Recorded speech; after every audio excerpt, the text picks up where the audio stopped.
Welcome to the channel, and in this video, I'll be going over my collection of Wes Craven's films. He's one of horror's best directors, and I own quite a few of his movies. I'll be going in order of their release, so let's get into the video.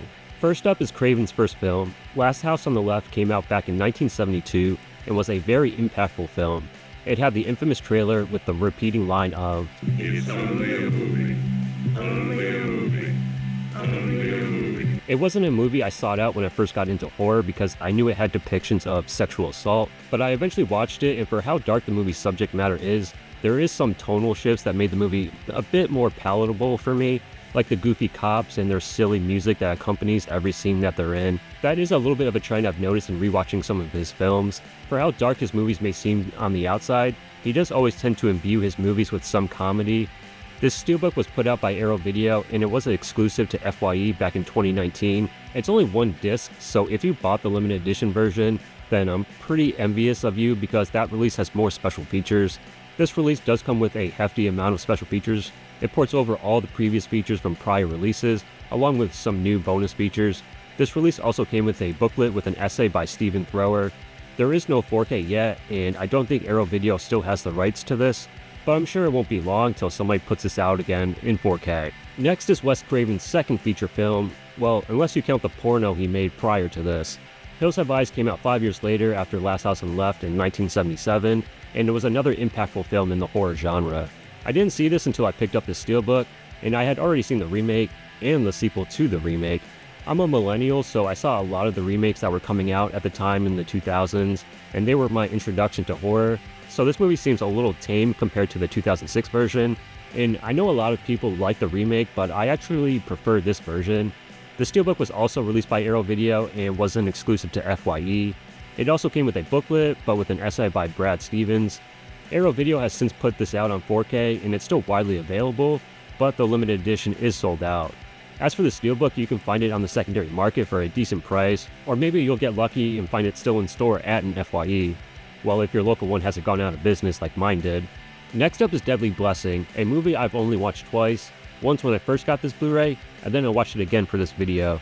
It's not a top-tier Craven film, but it's a solid entry in his filmography. I forgot about the bathtub scene that was very similar to the iconic bathtub scene in Nightmare on Elm Street, and honestly I was more terrified seeing the snake slither into the bathtub in this movie than Freddy's glove. What I did remember was Ernest Borgnine as the leader of some Amish-like cult, and the ending, which kind of makes no sense, but visually it looked pretty cool.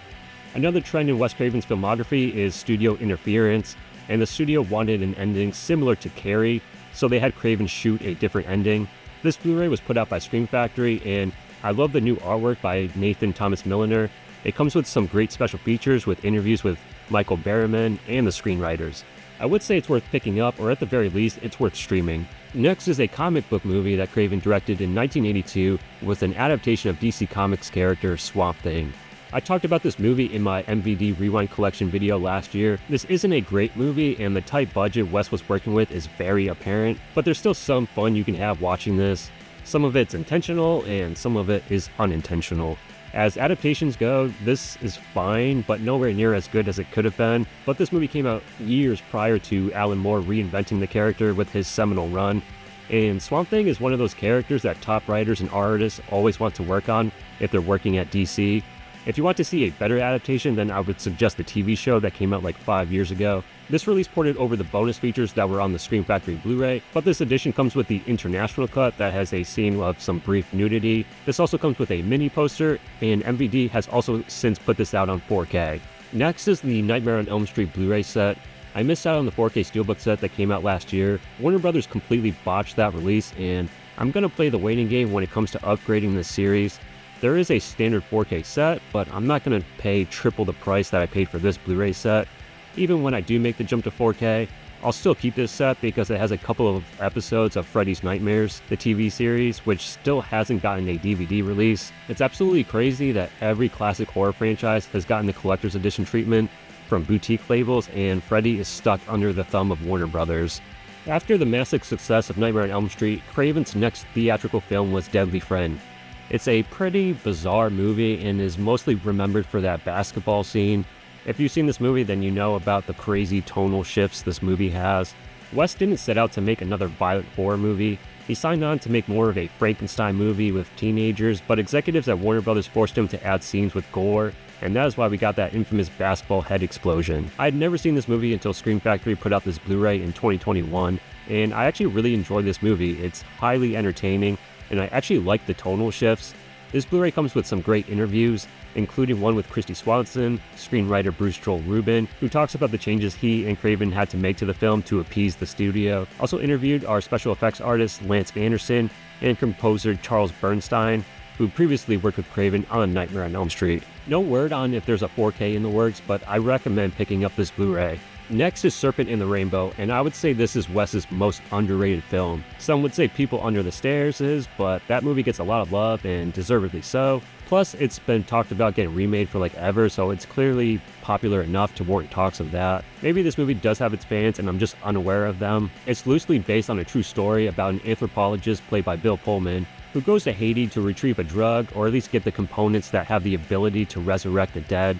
One big positive for this film is that it was actually shot in Haiti, and the extras you see in the movie actually practice voodoo.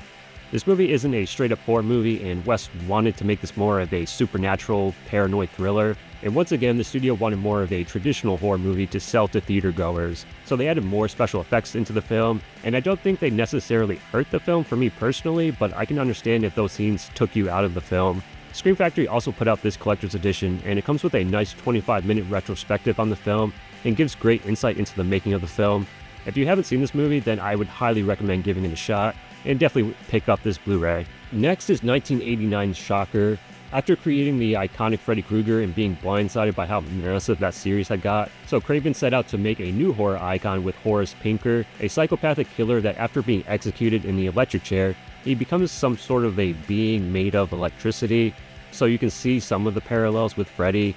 This is still an enjoyable slasher, and the ending is pretty awesome where Peter Berg's character enters the TV world and is being chased throughout each TV station by Horace. So you see them running around in war movies, TV game shows, and even an episode of Leave It to Beaver. Scream Factory put this out on Blu-ray originally, and I own that, but I upgraded this to 4K because they added a new interview with Peter Berg, who had a nice acting career but has had a lot more success in directing, and I was curious to see what he learned from Wes and how he applies that to the movies he directs. And the interview didn't disappoint, but I just wish it was longer. Next up is another Craven classic with The People Under the Stairs, a movie that's still very relevant to this day, with income inequality continuing to rise in our country, and especially in marginalized communities. The movie doesn't shy away from its message about capitalism and greed. Casting Everett McGill and Wendy Roby from Twin Peaks was a perfect choice. They are so good at playing menacing characters, and Wendy was interviewed for this release. Brandon Quinton Adams also holds his own as the lead character. I didn't see this movie until I bought this Blu-ray, and watching it I thought he looked familiar, and it's because he was in the Mighty Ducks movies. Scream Factory put out this Blu-ray in 2015, and have since put it out on 4K, and put this out again in the Steelbook recently, which I'm considering picking up. Next up is this Scream Trilogy set that also comes with 2 documentaries on the series. Scream is one of my favorite horror franchises, and I would say it's one of the most consistently good ones. Even Scream 3, which I think is the weakest, is still very enjoyable. Also, how many horror directors have created 2 iconic horror franchises? Scream has its 7th installment dropping this year, and we're bound to get another Elm Street movie at some point. All 3 of these movies now have 4Ks, and someday I'll pick them up, but I like the set and the inclusion of the 2 documentaries. One of them is directed by Ryan Turek, who now works over at Blumhouse. This set is still pretty affordable, and I don't know why the 4th one wasn't included, but this is still worth picking up. Next is Cursed, and this movie really lives up to its name because this film had a very troubled production. The film went under several rounds of reshoots, and the production went on for so long that major roles had to be recast due to scheduling conflicts, and the script was constantly being revised. Sadly, we'll never see the original version of the movie because they never shot the original ending with the original cast. And editor Patrick Lussier, who was interviewed for this release, he details the movie's long road to completion and why we'll never see that original version. The end result isn't a terrible movie, but the going-ons behind the scenes is more interesting looking back on this mid-2000s werewolf movie. Scream Factory put out this collector's edition Blu-ray back in 2022. Derek Mears, who plays the werewolf in the movie, is interviewed, and he talks about how even the look of the werewolf changed during the filming, and he brings up the infamous moment when the werewolf flips the middle finger. Next is my latest acquisition with Red Eye on UMD to watch on my PSP. This movie came out the same year as Cursed, but this movie apparently went a lot more smoothly for Craven. This also came out the same summer as Batman Begins, with both movies having Cillian Murphy playing a villainous role. This was the first Wes Craven film I ever saw, and I watched this for the first time in almost 20 years, and it holds up as a great thriller. It doesn't take long to get going, and with its relatively short runtime, the tension really does not let up. I also noticed on this rewatch a young Kyle Gallner, who would go on to be in Scream 5. This movie has gotten 2 4K releases from Paramount, with one of them being a part of the Paramount Presents line, and there is a standard release as well. I'm tempted to pick up the Paramount Presents version one of these days, and if you haven't seen this movie in a while, give it a rewatch. It deserves to be talked about as another great Craven classic.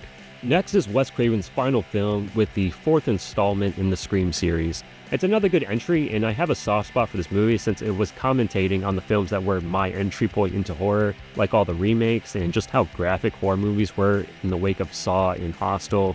I still remember seeing this in theaters with a couple of my coworkers from Old Navy. Not sure where this lands for Scream fans, maybe it's lower or mid-tier. This is the only one in the series to not get a 4K release as of this recording. Not sure what's up with that. I mean, I would assume Paramount has the rights to it because they put out the first 3, along with the new movies. So if you're a Paramount executive watching this, what up? Thanks for watching this video. As you can see, I don't have every one of Wes's films, so I'll have to update this video in the future. Let me know which of these movies you have in your collection and what are some of your favorite films of his in the comment section. I'll see you guys in the next video, but until then, have a movie time.